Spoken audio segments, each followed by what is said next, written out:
प्रिय विद्यार्थियों, हमारे YouTube channel engineer Virat Sandeep Arya में आपका एक बार फिर से स्वागत है। जैसा कि आप जानते हैं कि हमने प्राचीन भारतीय इतिहास का जो पिछला वीडियो पढ़ा था उसमें आपने पढ़ा होगा गुप्त वंश। इसके बाद बताया होगा कि गुप्त वंश के बाद आप पढ़ेंगे वर्धन काल, जिसे हम बोला जिसके आप देखेंगे वो आता है आपका गुप्तोत्तर काल में। तो आप जानते हैं जैसे ही गुप्त वंश का पतन होता है तो कई छोटे छोटे प्रांतों का उदय होता है। कहीं पर आपको गौड़ वंश मिलता है, कहीं पर आपको पाल वंश मिलता है। इसके अलावा अनेक क्षेत्रों पर कई राजवंशों का उदय होता है। उसी में से एक क्षेत्र उभर कर आता है, वो आता है थानेश्वर, जो हरियाणा के अम्बाला जिले में पड़ता है। वहाँ थानेश्वर में ही एक वंश की स्थापना होती है जिसे बोला जाता है पुष्यभूति वंश। लेकिन इस वंश का प्रथम जो प्रतापी शासक था वो प्रभाकर वर्धन था, इसलिए इस वंश का नाम पड़ गया था वर्धन वंश। आगे का जो प्रतापी शासक निकला था वो हर्षवर्धन था। इस कारण इस वंश को और गति प्रदान हो गई थी। लेकिन आप जानते हैं जैसे ही हर्षवर्धन का पतन होता है तो भारत की जो राजनीतिक जो एकता थी वो भंग हो जाती है और अनेक जो क्षेत्र होते हैं वहाँ पर कई राजवंशों का एक बार पुनः उदय होना प्रारंभ हो जाता है। तो आपको बताया होगा कि जो वर्धन वंश है, वर्धन वंश भारत का अंतिम हिंदू वंश हुआ करता था जिसका क्षेत्रफल काफ़ी बड़ा था, तथा हर्षवर्धन को प्राचीन भारत का यह अंतिम हिंदू शासक माना जाता है। तो जो आपके वर्धन वंश के शासक थे ये गुप्तों के सामंत थे, अर्थात जब भारत में गुप्त वंश था तो इनके जो वंशज थे वो गुप्तों के यहाँ सामंत हुआ करते थे, अच्छे पदों पर थे। लेकिन जैसे गुप्त वंश पतन की ओर जाता है तो ये धीरे धीरे शक्ति अपने बढ़ाने लगते हैं। तो इसी में आज हम चर्चा करेंगे वर्धन वंश, या इसी को बोला जाता है पुष्यभूति वंश। पुष्यभूति वंश या इसी को बोला जाता है वर्धन वंश। तो आप जानते हैं कि पुष्यभूति वंश का जो संस्थापक था वो पुष्यभूति था। इसने अपने नाम पर ही एक वंश चलाया था जिसका नाम था पुष्यभूति वंश। इस वंश में और भी शासक हुए, आदित्य वर्धन भी हुआ, प्रभाकर वर्धन भी हुआ। तो प्रभाकर वर्धन के दो पुत्र थे, एक पुत्र का नाम था राज्यवर्धन और एक पुत्र का नाम था हर्षवर्धन, तथा इनको एक पुत्री थी, उस पुत्री का नाम था राज्यश्री। तो राज्यश्री का विवाह कन्नौज के एक मौखरी वंश के राजा हुआ करते थे गृहवर्मा। तो राज्यश्री का विवाह कन्नौज के मौखरी वंश के राजा गृहवर्मा के साथ होता है। लेकिन मालवा का जो शासक था उस समय, जो मालवा का शासक था वो देवगुप्त था, देवगुप्त। तो देवगुप्त क्या करता है, बंगाल के शासक, बंगाल के उस समय शासक थे शशांक। तो बंगाल के शासक शशांक के साथ मिलकर आप देखेंगे गृहवर्मा की हत्या कर देते हैं। देवगुप्त और शशांक मिलकर गृहवर्मा की हत्या कर देते हैं। तो आप जानते हैं साथ ही साथ आप देखेंगे इस राजश्री को ये दोनों कैद कर लेते हैं तथा अपने महल से निकाल देते हैं और ये कन्नौज पर लगभग अधिकार सा कर लेते हैं। इसकी सूचना जब राज्यवर्धन को मिलती है तो राज्यवर्धन देवगुप्त को पराजित कर देता है। लेकिन आप देखेंगे शशांक जो बंगाल का शासक था, शशांक धोखे से राज्यवर्धन की हत्या कर देता है। जब राज्यवर्धन की हत्या हो जाती है तो इसके बाद जो वर्धन वंश का अगला शासक होता है वो हर्षवर्धन कहलाता है। तो हर्षवर्धन 606 ईस्वी से लगा के 647 ईस्वी तक गद्दी पर बैठता है। 647 ईस्वी में जैसे इसकी मृत्यु होती है तो एक बार फिर भारत की राजनीतिक एकता को ठेस पहुंचती है।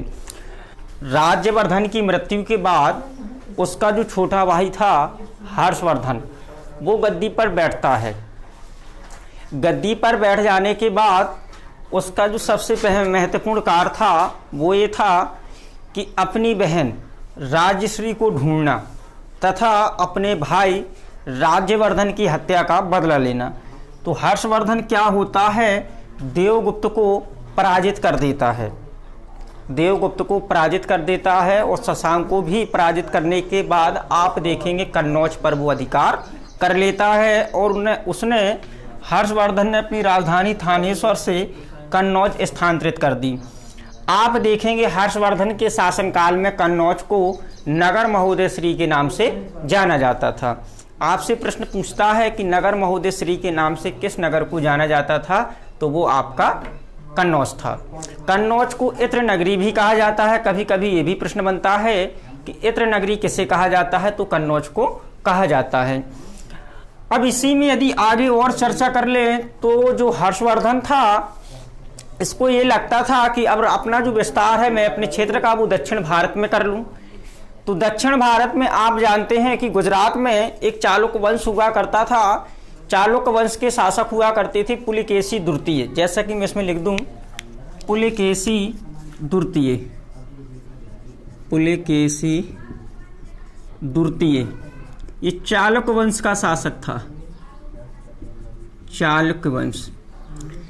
पुलिकेशी द्वितीय चालुक्य वंश का शासक था और आप देखेंगे जैसे ही हर्षवर्धन आता है तो इसका हर्षवर्धन के साथ युद्ध होता है, जिसमें हर्षवर्धन पराजित हो जाता है। पूछ लिया जाता है कि इन दोनों के बीच युद्ध की जानकारी हमें कहाँ मिलती है, तो आपको मैंने पहले बताया होगा पुलिकेशी द्वितीय का एक अभिलेख है जिसे बोला जाता है ऐहोल अभिलेख।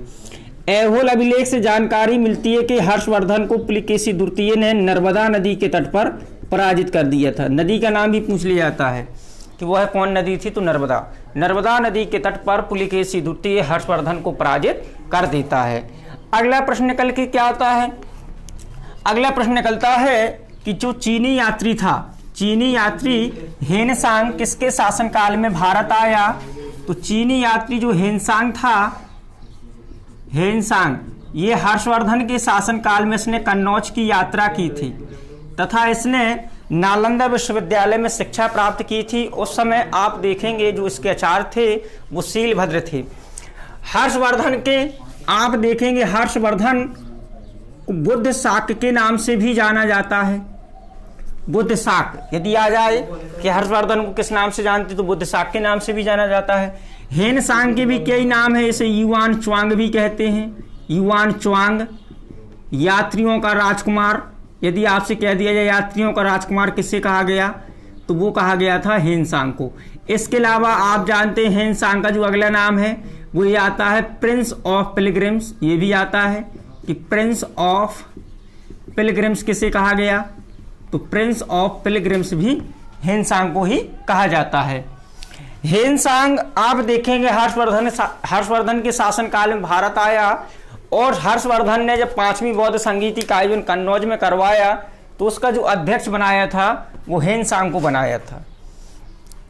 तो जो हर्षवर्धन का शासनकाल है वो हिंदू धर्म की दृष्टि से बहुत ही महत्वपूर्ण है। इसके अलावा ऐसा भी माना जाता है जो हर्षवर्धन था ये पहले शैव धर्म को मानता था, लेकिन इसने बाद में बौद्ध धर्म को स्वीकार कर लिया था। यह जाता है कि अशोक बौद्ध धर्म स्वीकार करने से पहले किस धर्म को मानता था, तो वो शैव धर्म को मानता था। इसके अलावा जो बंगाल का शासक था शशांक, ये शैव धर्म को मानता था। इसकी शैव धर्म में आस्था बहुत ज्यादा थी। आप जानते होंगे कि इसी शशांक ने जो बोधि वृक्ष था उस बोधि वृक्ष को उसने कटवा के गंगा नदी में फिकवा दिया। इसके अलावा जितने बौद्ध धर्म से संबंधित ग्रंथ थे उनको नष्ट करवा दिया, लेकिन इसने शैव धर्म का प्रचार प्रसार किया। शैव नंदी युक्त इसने सिक्के चलाई। जब हर्षवर्धन ने शैव धर्म त्याग दिया, बौद्ध धर्म स्वीकार कर लिया, तो इसने बौद्ध धर्म का प्रचार प्रसार भी भारी मात्रा में कराया था।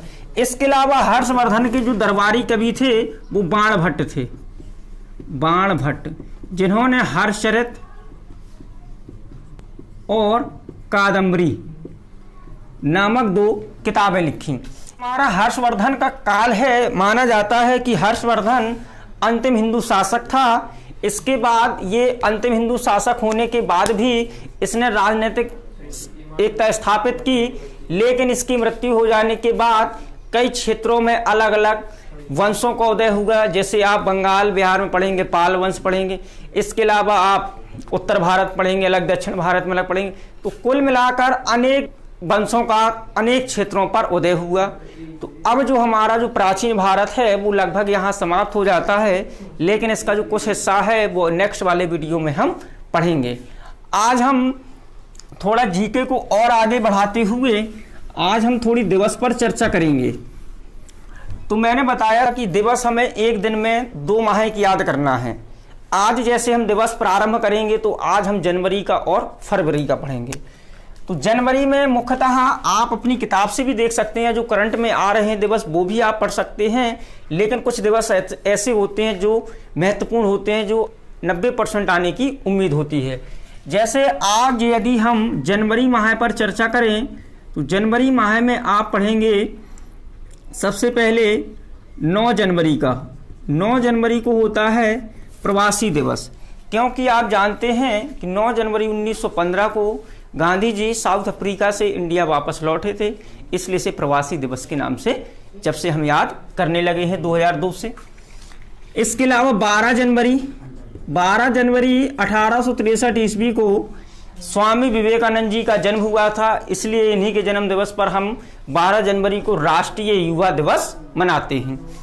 इसके अलावा 25 जनवरी आप देखें, 25 जनवरी को हम मतदान दिवस मनाते हैं। मतदान दिवस, क्योंकि 25 जनवरी 1951 को ही आप देखेंगे निर्वाचन आयोग की स्थापना की गई थी, इसलिए 25 जनवरी को मतदान दिवस मनाते हैं। 30 जनवरी को हम आप देखेंगे शहीद दिवस मनाते हैं, क्योंकि 30 जनवरी 1948 को गांधी जी की हत्या कर दी गई थी, इसलिए 30 जनवरी को शहीद दिवस मनाते हैं। जबकि जो बलिदान दिवस है वो 23 मार्च को हम मनाते हैं।